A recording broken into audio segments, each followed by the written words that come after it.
नमस्कार, आप देख रहे हैं खबरें चौक और हम आपके लिए लेकर आए हैं इस हफ्ते की अब तक की बड़ी खबरें। बर्ड फ्लू के खतरे को लेकर केंद्र सरकार का बड़ा फैसला। करीब 6 से ज्यादा राज्यों में बर्ड फ्लू के मामले सामने आने के बाद राज्य सरकारें अलर्ट पर है। केंद्र सरकार ने भी स्थिति की गंभीरता को देखते हुए एक कंट्रोल रूम बनाया है, जिससे हर राज्य के संपर्क में रहा जा सके। वहीं बर्ड फ्लू के खतरे को देखते हुए कर्नाटक ने केरल से सटी अपनी सीमा पर अलर्ट जारी कर दिया है। कर्नाटक के 4 जिलों में अलर्ट जारी किया गया है।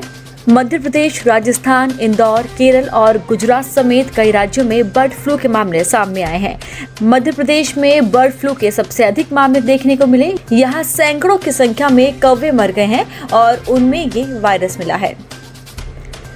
बर्ड फ्लू को लेकर सपा प्रमुख अखिलेश यादव ने योगी सरकार को दिया ये सुझाव। सपा प्रमुख अखिलेश यादव ने ट्वीट कर कहा है कि सरकार बर्ड फ्लू से बचने के लिए अग्रिम तैयारी करे, जनता इससे कैसे बचे इसका प्रचार प्रसार करे।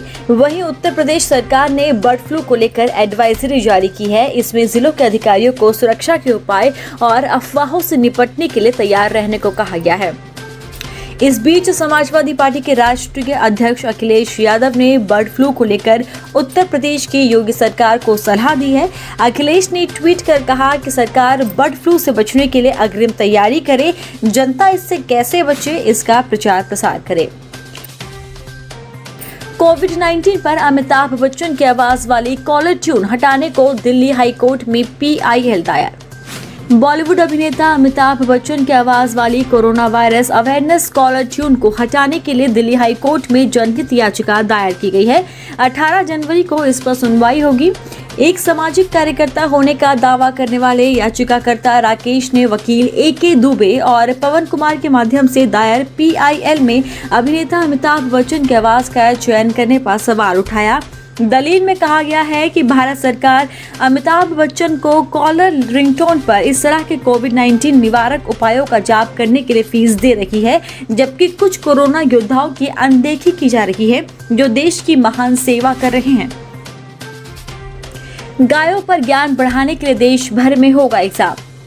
केंद्रीय पशुपालन विभाग गायों को लेकर देशव्यापी परीक्षा करने जा रहा है। दरअसल केंद्र के पशुपालन और डेयरी मंत्रालय के तहत एक आयोग बनाया गया, जिसका नाम है राष्ट्रीय कामधेनु आयोग। राष्ट्रीय कामधेनु आयोग अपनी तरह की पहली कामधेनु गौ विज्ञान प्रचार प्रसार परीक्षा आयोजित करने जा रहा है। राष्ट्रीय कामधेनु आयोग के चेयरमैन वल्लभ भाई किथेरिया ने बताया कि ये परीक्षा हर साल कराई जाएगी। केंद्रीय पशुपालन और डेयरी मंत्रालय की जिम्मेदारी गिरिराज सिंह संभाल रहे हैं। दिल्ली में स्कूलों को जल्द खोलने पर चल रहा विचार। नए साल में कोरोना वैक्सीन की मंजूरी मिलने के बाद राज्य में फिर से स्कूल खोलने की सुगबुगाहट तेज हो गई है।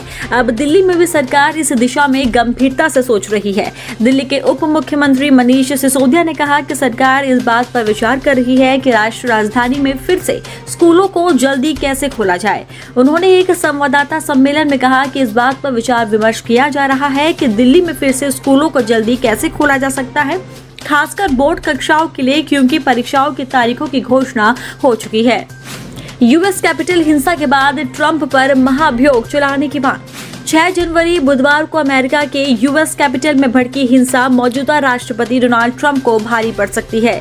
हिंसा के बाद अमेरिका में ट्रंप के खिलाफ बगावत तेज हो गई है कि अब उनके 13 दिनों के कार्यकाल पर भी संकट मंडरा रहा है। हिंसा की वजह से रिपब्लिकन सांसद और कैबिनेट अधिकारी डोनाल्ड ट्रंप को 20 जनवरी से पहले ही राष्ट्रपति पद से हटाना चाहते हैं।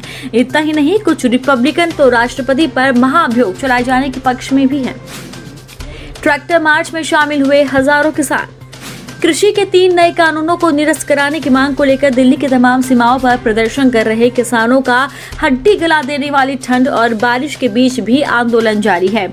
सरकार पर दबाव बढ़ाने के लिए 40 किसान संगठनों ने ट्रैक्टर मार्च निकालकर दिल्ली को घेर लिया है।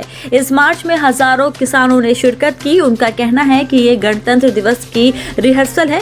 किसानों के इस मार्च को देखते हुए दिल्ली के बॉर्डर की सुरक्षा व्यवस्था बढ़ा दी गई है। वहीं आज भी दिल्ली के कई रास्ते बंद रहेंगे। किसानों को कोविड से सुरक्षा नहीं मिली तो तबलीगी जमात जैसे हालात पैदा हो सकते हैं। CGI सुप्रीम कोर्ट ने तबलीगी जमात मामले में सुनवाई के दौरान किसानों के इकट्ठा होने को लेकर चिंता जाहिर की। सीजीआई ने कहा कि अगर बचाव के कदम नहीं उठाए गए तो ये दूसरा तबलीगी जमात बन जाएगा। किसान आंदोलन में कोविड को लेकर सुप्रीम कोर्ट ने चिंता जाहिर की है। सुप्रीम कोर्ट ने केंद्र से पूछा कि किसान आंदोलन में कोविड को लेकर क्या नियमों का पालन किया जा सकता है। सीजीआई एसए बोबड़े ने कहा कि हमें नहीं पता कि किसान कोविड-19 से सुरक्षित है या फिर नहीं। अगर नियमों का पालन नहीं किया गया तो तबलीगी जमात की तरह दिक्कत हो सकती है। देश और दुनिया के तमाम खबरों से अप टू डेट रहने के लिए देखते रहिए खबरी चौक।